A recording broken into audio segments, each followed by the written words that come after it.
Alright everybody, welcome back to Flippinlicks. This is going to be episode number 9, and I've got a special guest with me today. I'm in Stillwater at the famous Daddo's guitar shop, and Daddo himself is going to come in and help us with the video today. So let's get right to the licks and get that out of the way. Today we are on 104 beats per minute, and I can't plug in my metronome today, so hopefully you can hear it, but here we go. If you can't hear it, I'm playing exactly with it, not missing it at all. At least you should think that. Alright, so let's try it. Zach Wild lick number 1. Here we go.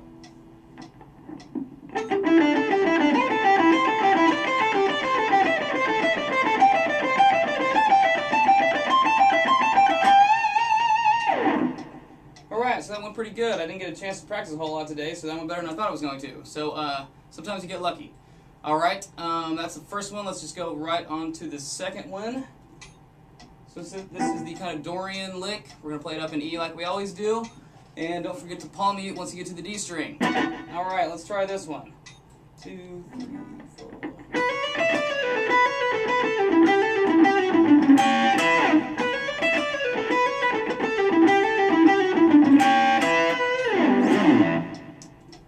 Alright, so hopefully you're having good luck with that at home. And that's all we're going to do with that today. So now I'd like to bring in my guest. This is the famous Daddyo Shannon. Hey, Joey. Thanks for helping me out with the video. My pleasure, man. This should be cool. Alright, so the first question I want to ask you is, do you have any certain techniques or tips you think guitar players should pay attention to when they're trying to master a lick? Don't get tangled up in your chord. That's 101. That's one of the first ones. Man, I think you've touched on it with that. When you slow it down, you have to build it up from perfect slowness. So the whole idea of playing it slow with a metronome, increments at a time, daily. And I like to start, say, with 70 the first day. If you got your lick or your scale or whatever you're working on, the next day, and do it for 10 or 15 minutes, just real solidly slow, eighth notes at 70 or whatever. And then the next day, take it to 72, Wednesday, 74, 76, so on. By Saturday, you're up to around, 78 or so. And then take a break, say Sunday, And then when you start the next week, you start it one notch higher than you started the previous week. I think you've already doing something like that, right? We started on 80 and did 3 beats a day. So that's probably a better way to do it, honestly, because it's a little more incremental. As long as you're doing it cleanly, that's the point. And exactly. Because that's as clean as you're ever going to get it, is how slow you're playing it. And if you're playing it fast and sloppy, that's always how it's going to be. If you're playing it slow and sloppy, that's how it's going to be. Exactly. You got to practice playing it as clean as you can. That's right. And play it. Give yourself a goal like 2 or 3 months out. That's really the way to go. And just build it up. And man, that'll make you rock solid. And I want to say what he said again, which he taught me this, because this is the guitar shop I used to teach in. So he's the guy that got me my start. So thank you there, Mike. And we're glad you were. And but what he said is you start on a beat per minute, 70 is what he suggested, and you do up 2 beats every day for a week. And then on the following week, you start at 72. A notch higher than you started the week before. So it's building up and then starting over, but it's always getting faster and faster and faster. But very slowly and incrementally and solidly. That's the thing, and cleanly. Right. All right, cool. So is there anything else that you think the guitar players or lead players especially? Yeah, I like to, you need to learn the neck. You need to know where you're at all times on the neck, where you're at scale-wise, scale step-wise, and position-wise.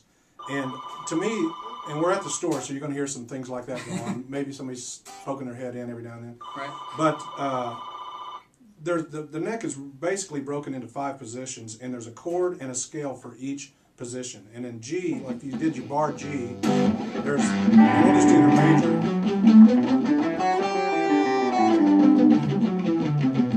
And then that's the chord that fits that. And your next one is a bit of it's like a little D up here and a piece of that one we just did, these two, that one on your 4th and 5th string, and it's... So we're saying all these chords we're playing are G,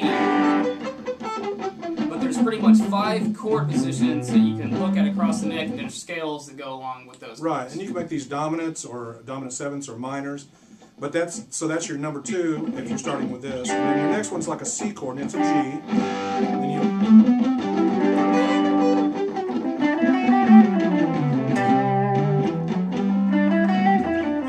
One's an A bar, A style, and that's a G again, and then your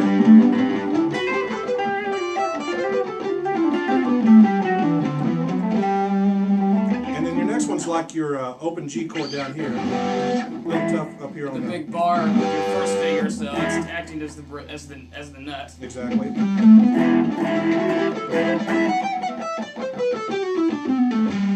And then you're back to where you started. This G, which is like the little bit E shape. So that's the whole neck. If you do that with everything and find the chord that matches it and know where you're at and do those patterns, you can make them dominant sevenths or minors, whatever scale or lick you're working on, just kind of tied into a chord shape all the time. And you'll know where you're at. The original shape is major, so that's just 1, 2, 3, 4, 5, 6, 7 for the tone degrees of the scale. So if you know how that works, that's a major third in there, like that would be a major scale, right? To make it minor, what would you do? Flat the third. Flat the third. So this goes back to the chord theory we were talking about, and so you need to be aware of these things too. That's right. And then you alter other notes too. In different minors have different altered notes. You'll often flat the seventh, the sixth sometimes is moved around. You get your harmonic minors, you'll still play them. I don't even remember all of them, but there's like, and you could do the. And each of these scales has kind of its own emotional feeling, maybe. Definitely, flavors definitely have a certain sound to them. And that was with a flat 2 and a major 7th, and I don't know what else I did. Flat that sounds 6. like you're having a bad day, maybe. Or your teachers are showing up late. Maybe that's a good day. Yeah, I don't know, maybe. Cool. Another cool thing is to think outside what you normally would for the key. And one thing I like to play around with is, and again, since we're in G, let's stick with G. And let's think F.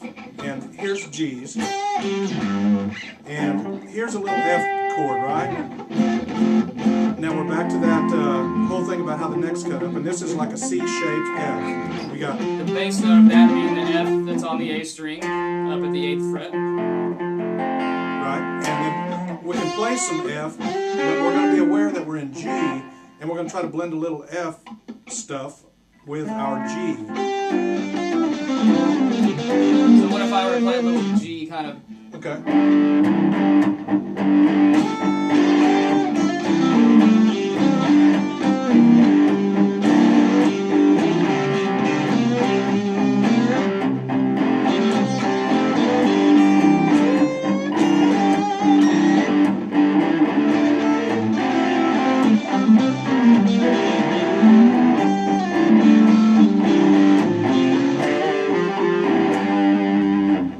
What you're doing is trying to stay aware of what key you're in, but playing like little triads out of that F and blending it with the blues in G. Not that was the best example yet.